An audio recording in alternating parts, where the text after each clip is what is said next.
আপনাদের যদি কাচকি মাছ এবং কাচকি মাছের বড়া অনেক বেশি পছন্দ হয়ে থাকে তাহলে এই ভিডিওটা আপনাদের জন্য। আজকে আমি দেখাবো কিভাবে কাচকি মাছের বড়া বানিয়ে আপনারা চাইলেই এক দেশ থেকে অন্য দেশে ফ্রোজেন করে নিয়ে যেতে পারবেন।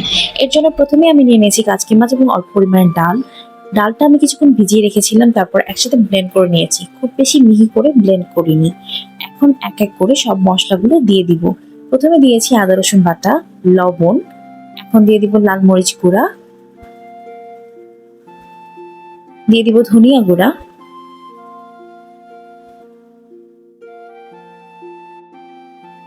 অল্প পরিমাণে ধনিয়া পাতা এবং কাঁচা মরিচ কুচি,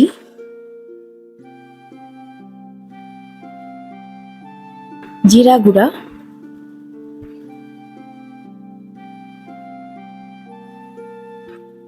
দিয়ে দিব পেঁয়াজের বেরেস্তা। আপনারা যদি ইনস্ট্যান্ট ভেজে খেতে চান সেক্ষেত্রে কিন্তু কাঁচা পেঁয়াজ ব্যবহার করতে পারবেন। দিয়েছি অল্প পরিমাণে গরম মশলা গুঁড়া এবং অল্প পরিমাণে গোলমরিচের গুঁড়া। এখন দিয়ে দিব ময়দা আর বেসন আর অল্প পরিমাণে চালের গুঁড়া।